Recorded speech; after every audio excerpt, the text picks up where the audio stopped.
Welcome to the night section. Now, I don't know about you guys, but for a long time, I've really wondered about who J. Prince was. He's the seemingly mysterious figure that until relatively recently moved within the hip-hop industry without making too much noise.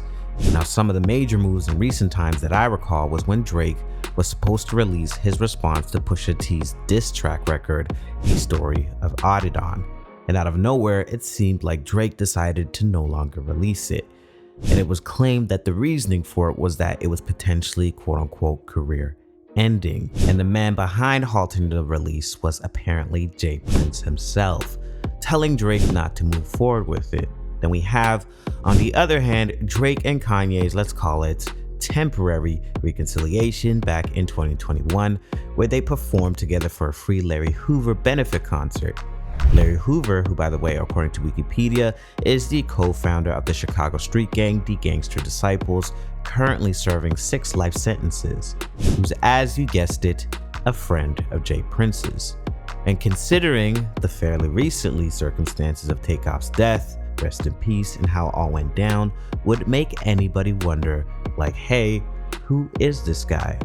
And as most of you guys can probably assume, J. Prince has been in the game for a long time. He has been in the hip-hop game for over 30 years, starting with his co-founding of Rap-A-Lot Records back in 1987. And he is undeniably a legend, there's no question about it, when it comes to being a CEO of a hip-hop label, especially in the South, inspiring the likes of Master P and Birdman, who we know to be some of the most powerful hip-hop CEOs today, and helping shape legendary artists like the Ghetto Boys, Bun B, Scarface, and the list goes on and on. Hence why J. Prince is known as one of the quote-unquote godfathers of the rap music industry. And he has done a lot more for the culture, even extending into boxing, which he describes as being his first passion, with helping manage the likes of a Floyd Mayweather Jr. as an example, though his business relationship with Floyd only lasted until 2003. Not to mention his philanthropy work for the city of Houston. According to XXL magazine, from an article in 2007, a story written about J. Prince being honored in Houston for his community service, quote, "Over the years, the Rap-A-Lot CEO has made it a point to give back to his community by handing out toys to children at Christmas, offering classes to children and senior citizens at his Rap-A-Lot Jensen Street headquarters, and providing housing to over 500 people uprooted by Hurricane Katrina in 2005, end quote. He even opened up a gym back in 5th Ward, Houston back in 1999, which is now known as the Prince Boxing Complex, which again was an extension of his love for boxing, though he wasn't able to become a boxer himself. Now, with all the seemingly good things that he's done in hip-hop for his community, and some can even arguably say for the sport of boxing, why is he so feared by a lot of the industry? Is it just all hearsay, or is there some truth to these rumors? Is he another Suge Knight? Which, by the way, I've done an extensive documentary about, which you guys can check out after this video on my channel. Or do the rumors just simply fall flat? And that's what we will be exploring today. Chief of Command. Now, it's been rumored for a long time that whatever J. Prince says goes. When he says jump, you should be asking how high. When your chain get took, give J. Prince a call and it will reappear within 24 hours. And if you and another artist are beefing, consider the beef over because J. Prince says so. Now, it seems a little crazy that one person is rumored to have so much background influence. But when we really examine certain situations, it's evident that J. Prince running shit might not be just rumors. Case number 1, Pimp C versus Master P. Now I'm gonna take you guys back to the beef between Pimp C, rest in peace, and Master P. This was obviously back in the day, and I'm assuming around the late 90s. Now what's interesting is that the story really wasn't known within the hip-hop consciousness until years later. And the story is that Master P allegedly pistol whipped Pimp C for talking crazy about him publicly. Yeah, let's hear it. Master P ran up in his hotel room with 4 people, held him down, pistol whipped him. Pimp C? Yeah. Master P pistol whipped Pimp C? Pimp kind of fell back because he said, well, I kind of started it because I was talking crazy. What sparked that was there was a dispute over like some money or some equipment that was supposed to take place, and Master P had cussed out C's mom on the phone. So Pimp got on stage that night and he said limit and went off. Master P eventually found him, and I guess somebody said it was a love whooping, like he let him know he could be touched. That's damn near incriminating. It's in the past, but she also did go on to say that you guys made up after that. It was fine, and he felt like he deserved it because he was going on stage saying "F no limit." The thing about us, like we don't normally fight nobody or beat nobody, none of that type of stuff. That ain't us. That ain't our character. It's like with Pimp C, he had a lot of talent. I really liked him as a person, but you know, I found out that he called me. He said, "Man, I'm sorry. I was on drugs, and you know, like you just wouldn't." It's just easy. Like to me and Lil Jay like this. We jam. Like that's my OG. You know what I'm saying? And it's like I learned a lot. You'll see in the movie. I got my hustle game from Jay because when I was at the University of Houston trying to play basketball, before I got hurt, I'm in the club and I seen Lil Jay come in, and he had Scarface and the Ghetto. Now, there's been several variations of the story and several rumors about how it went down. However, Pimp C's mother, aka Mama West, rest in peace, in a conversation with Julia Beverly, the author of Sweet Jones Pimp C's Trill Life story, explained that this whole situation started when Master P had called her about something, which, by the way, at the time, she couldn't remember the exact details. And on the phone, he was very angry, cussing, saying all types of profanities. Now, Pimp C caught wind of this conversation as he had his peoples in the same room and the phone was on speaker. Now, for context, Mama West knew that P was just saying all of these crazy things, not to her personally, but rather about the situation. However, when this was reported back to Pimp C, it was reported as if Master P was directly disrespecting Mama West, which in turn meant he was disrespecting Pimp C. And well, of course, it would be taken that way because that was his mother. Now, Mama West continues to explain that by the time the quote-unquote news reached C's ear, it was already too late for her to try and explain that the energy P was giving was not directed at her because he already made up his mind, which makes sense because in that conversation with Julia Beverly, Mama West described that even before this big situation, they always had tension between them. They would work well together professionally. However, when it came to their personal relations, it was always a problem. So by the end of the night, Pimp C was yelling F Master P at his live show, having the whole audience chanting it. And he did the same thing for several shows after that. Now, a couple months later, after Master P heard about the blatant disrespect, while C was staying at the Residence Inn near where Master P was staying at, Master P and his goons kicked the door in. There were 5 of them, and Master P was the one who allegedly actually pistol whipped him while the others were physically holding him down. This led to C having some injuries, including a concussion, and being brought to the hospital. Now, there's also been added rumors that apparently Master P called Jay Prince to ask for his blessings to permanently delete Pimp C. However, Jay Prince obviously refused and warned Master P that there'd be serious repercussions if anything else were to go down. And since Master P respected him and, as I mentioned earlier, saw him as an inspiration, he did what he was told. Whether or not this part of the story is true, the ending was still good because both of them in that time were able to walk away alive. And what's interesting is that they actually ended up squashing their beef, and this was because of, yes, you guessed it, Jay Prince. And speaking of that peace, I mean, Jay, you known as a peacemaker. How were you able to get the Pimp and Master P to see some peace, man? Well, both of them respect me. Right. You know what I mean? It's a mutual respect that I have for them. It's a mutual respect that they have for me. Mm-hmm. Both of them were my friends. Mm-hmm. You know what I mean? So when I spoke, they heard me. And when I spoke, I made sense. Mm-hmm. And both of these guys are highly intelligent. Yeah. And the whole disagreement was simply about a lack of respect. So what I get on the phone and say, let's respect one another. Simple as that. Yeah. And everybody was good. Exactly. Case number 2. YBN Almighty chain snatch. Now this goes back to 2019, where Almighty Jay, formerly known as YBN Almighty Jay, got jumped by a group of guys in New York. And in the process, not only did he get his money and Rap-A-Lot chain stolen, but also ended up with a slashed face. Now I'm not going to go into too much detail about the situation, but as far as my understanding, how this started was Almighty Jay was shopping with a few friends inside of a Saks Fifth Avenue store. According to XXL magazine, quote, Jay was shopping inside with some friends when rapper Lil TJ and his crew walked into the spot. The two sides ended up getting into a verbal altercation before the entire thing broke out into a fight. Videos of the situation gives a window into what exactly transpired. One clip shows what appears to be Jay's crew and another crew of people, possibly TJ's, squaring up on a street corner with both sides getting involved in the melee.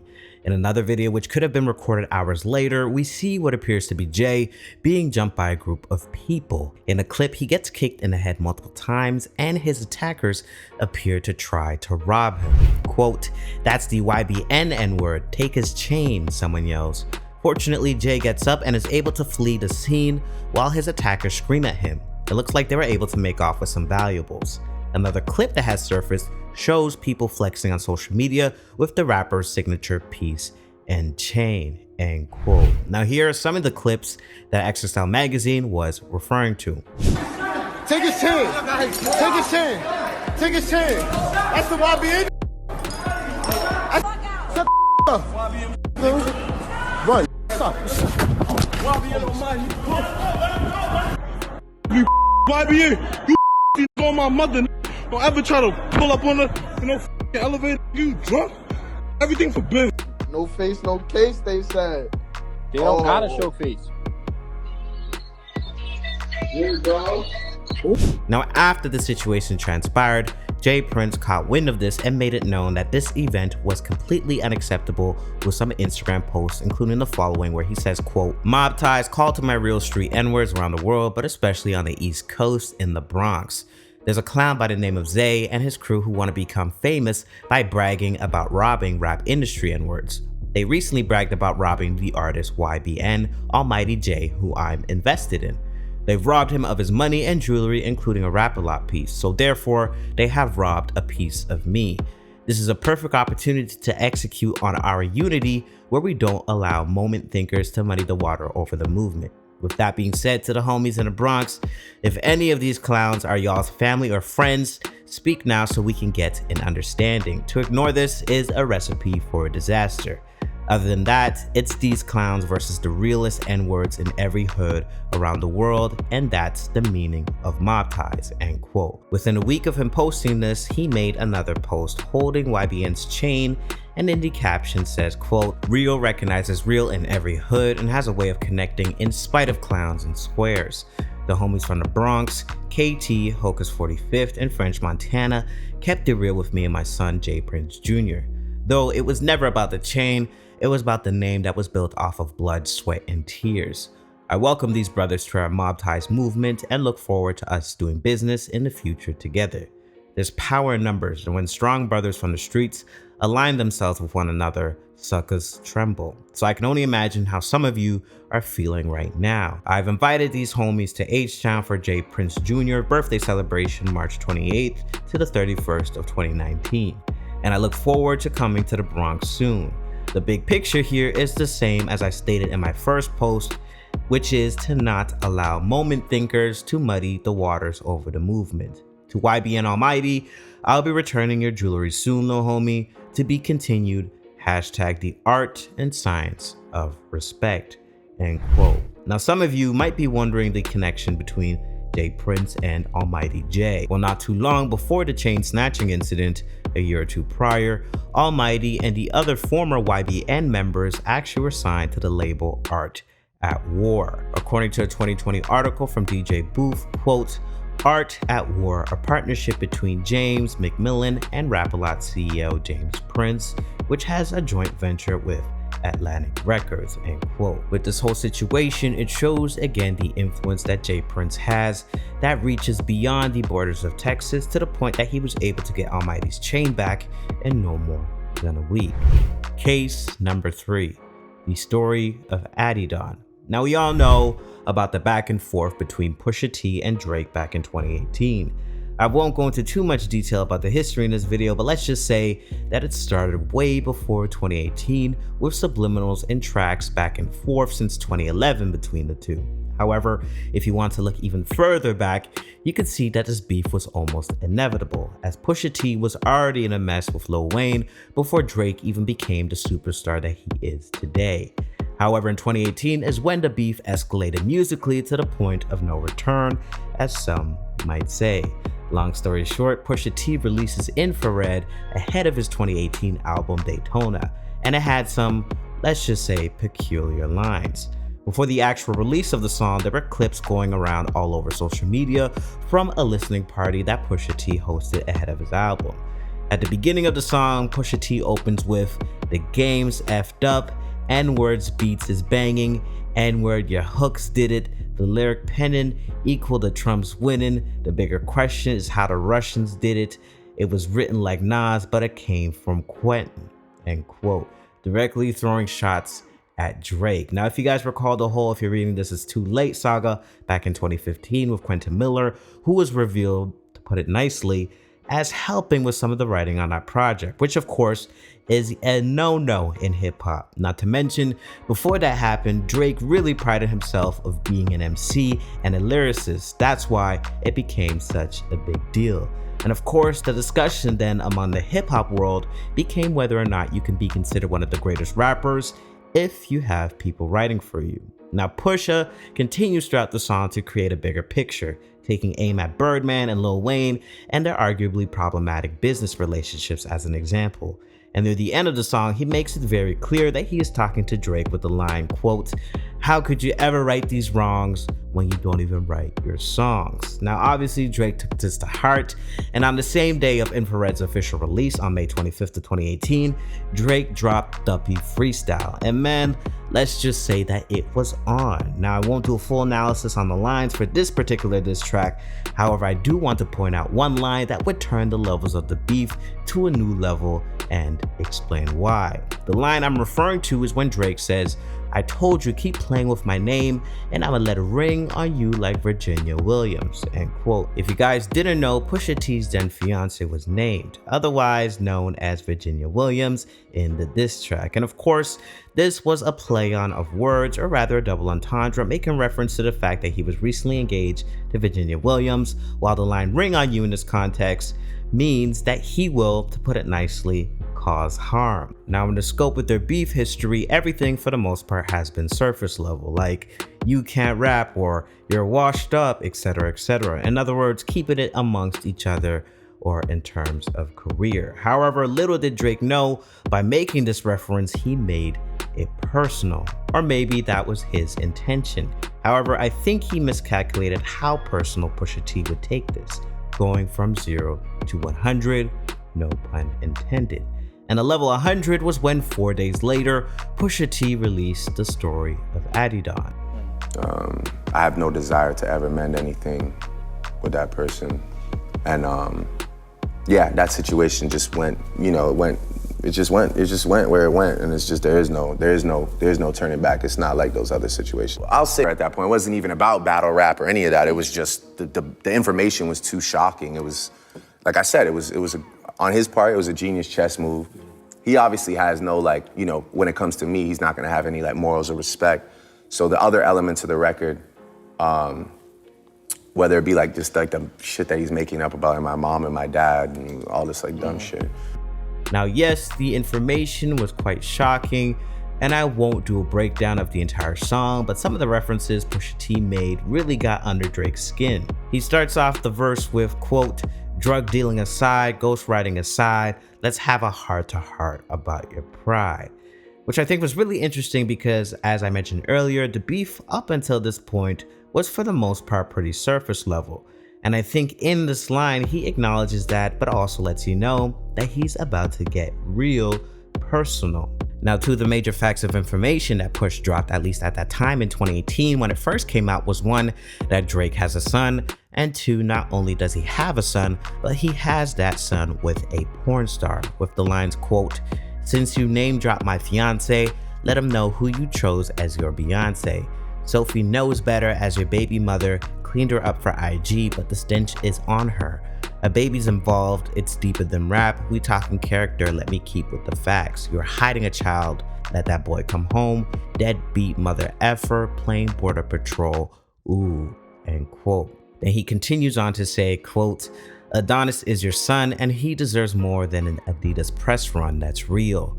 Love that baby, respect that girl, forget she's a porn star, let her be your world. Ugh, end quote.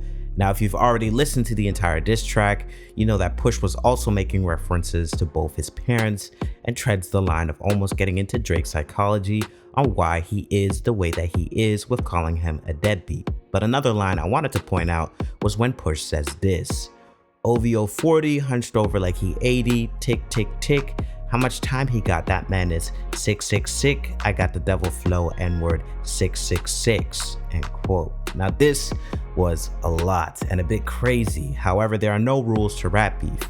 But what's interesting is that we later find out that it was 40 himself who provided this information about Drake, not directly to Push, but to a woman he was spending time with, no matter how innocently it was done, which Pusha T explained in an interview with Joe Budden. But before I play the audio, let's all acknowledge whether or not you personally agree with it, it was a genius move on Pusha T's part, and I would imagine it would really feel like the twisting of a knife, knowing that the only reason why this information became public, or rather why this diss track was even possible, was because of your right-hand man.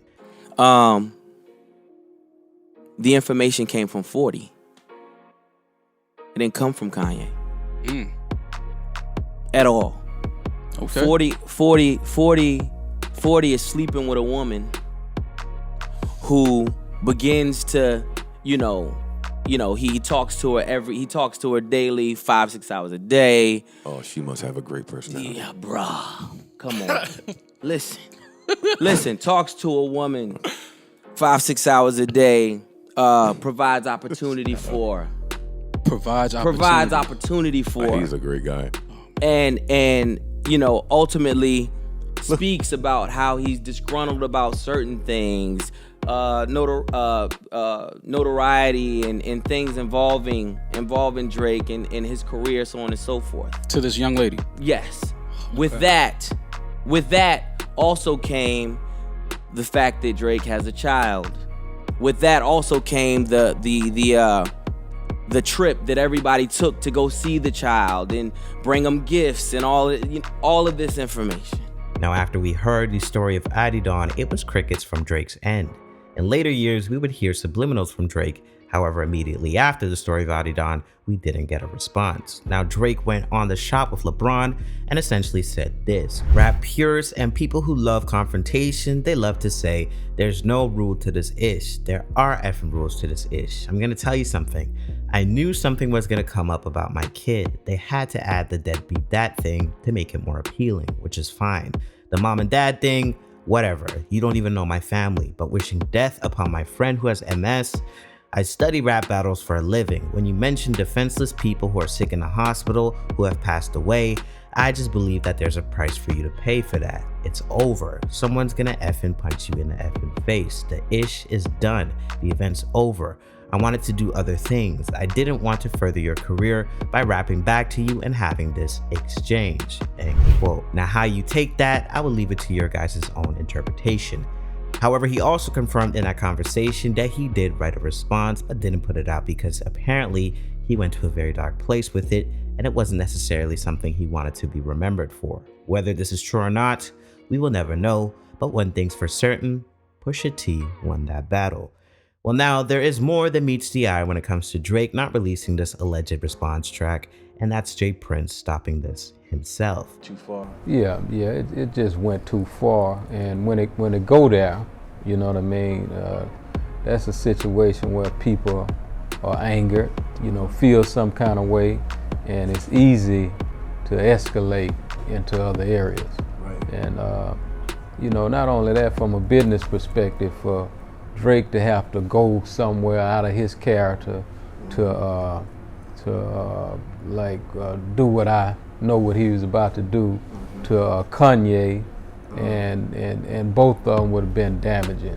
You know what I mean? And I spoke with Kanye, Right. So Kanye, you know, he explained to me, man, I'm a family man, and I don't want this either, you know. And me and Kanye got a history through my guy Mike Dean. Right. You know what I mean? Who produced and engineer for Kanye. And when I analyze everything and summed everything up, you know, my conversation with Drake is, this just ain't worth it. This ain't what we do. Now, if you guys didn't know the reason why Jay Prince allegedly stopped this record from coming out, I'll tell you now. And the reasoning for this was because he claims that this record would have been potentially career-ending for both Pusha and Kanye. Now, Drake's connection to Jay Prince goes way back. And for some of you guys who might not know, it was Jazz Prince, one of Jay Prince's sons, who actually discovered Drake years ago. And the whole family is a big reason why he's as big as he is today. This again is another example of how much power he holds to be able to allegedly stop one of the biggest artists, if not the biggest artist in hip hop, from dropping a diss record. Checking in. Now, it's been rumored for a long time that whenever any rapper touched down in Houston, they would have to quote unquote check in. Now, checking in isn't something necessarily new, but it is unique to hip hop. It's almost an unwritten policy for rappers if they are moving and maneuvering out of town to quote unquote check in with a prominent figure in that area code. And according to Jay Prince, it was actually him who started the idea of checking in. Well, who started the policy of having to check in general? Do you know the beginnings of that, or you only know in terms of Houston? Yeah, I'm gonna have to take the blame for that. In the beginning, back when I was igniting my movement, you know, it was a tedious game. You know what I mean? And I didn't want other record labels. I didn't want nobody invading, you know, my turf, trying to get something that I laid the foundation for, and I was building and starting to cause the buzz. You know what I mean? So it wasn't gonna be a situation where nobody came in and cherry picked the fruits of my labor. So therefore, I viewed everybody that didn't check in as an enemy back then.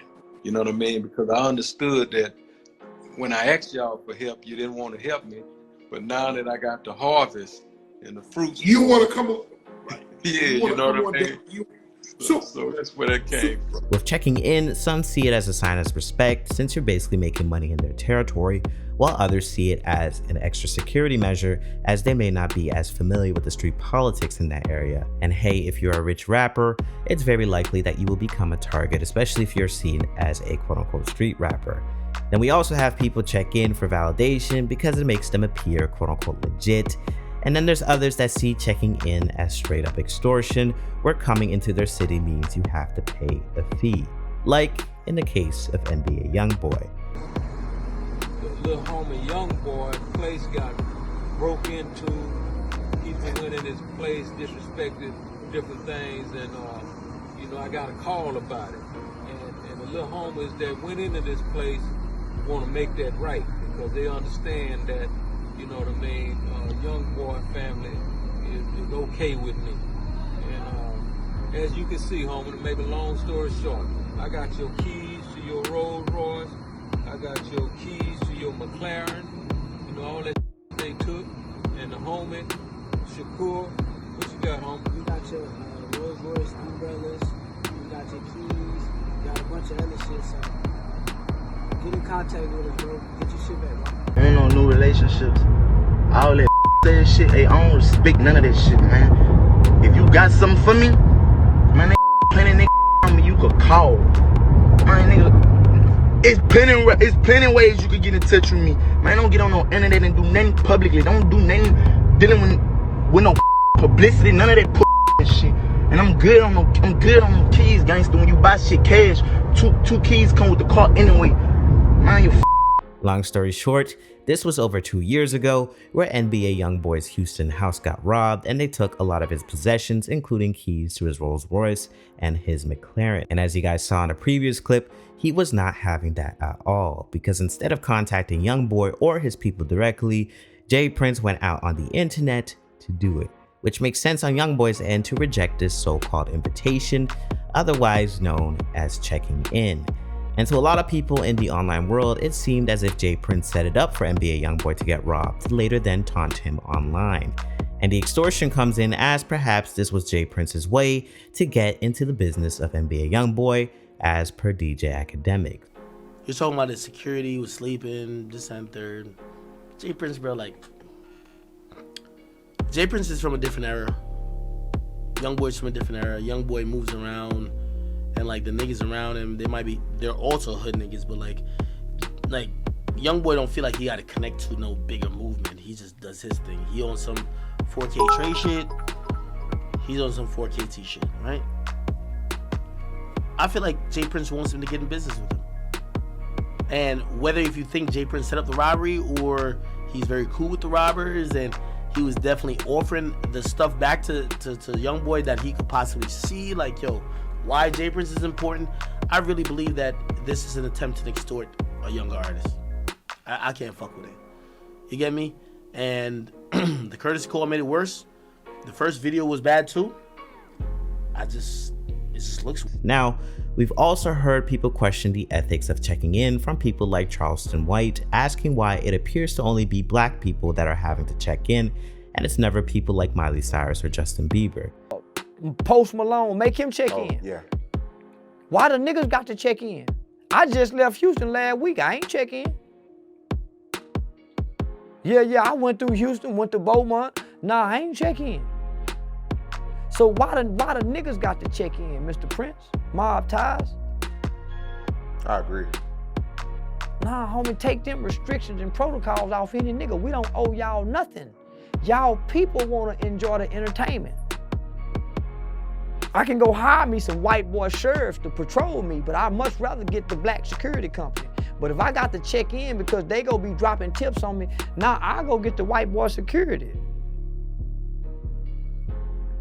You don't make them police check in.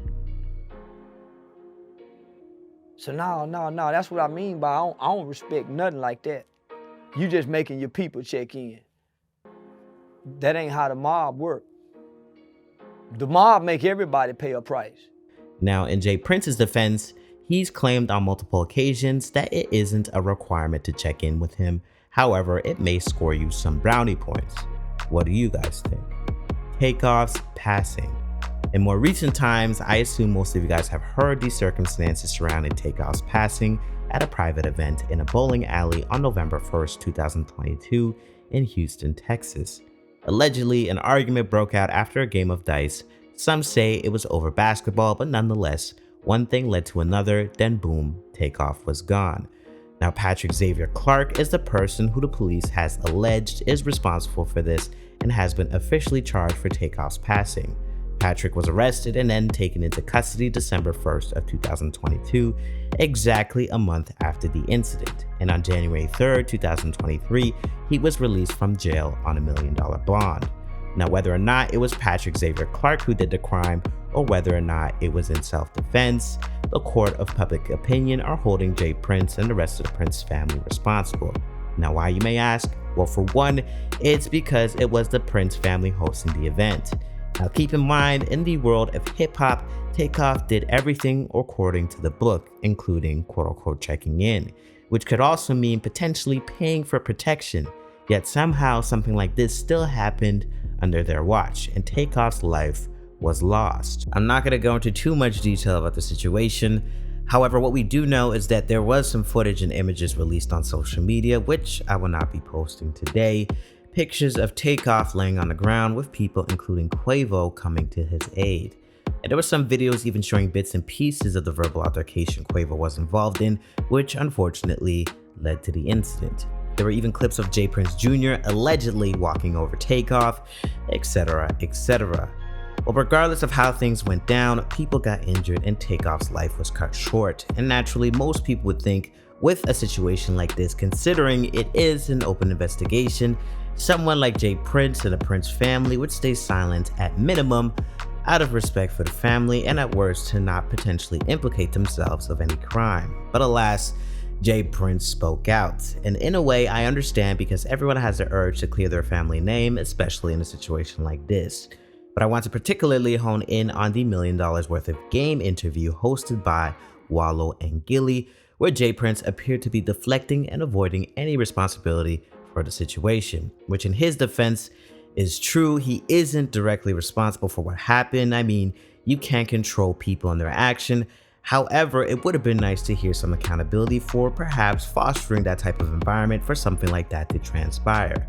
Instead, in parts of the interview, he appeared to shift the blame to Quavo's friend, who, according to Jay Prince, had allegedly provoked the entire situation and had also been allegedly cooperating with the police and, in his words, telling lies. Not to mention him calling out Offset, which a lot of people gave him heat for. Now, whether or not you think Jay Prince was somehow responsible or not, it seemed very odd, at least for someone that a lot of people would consider an OG, to speak out like this. Someone who's apparently this mysterious figure to make himself known, especially in a situation like this. So is Jay Prince really the most feared man in hip hop? Is this fear justified? Unfortunately, I can't answer that, but I'll let you guys come up with your own conclusion. What do you guys think? Let me know in the comments. Until next time, Night Section.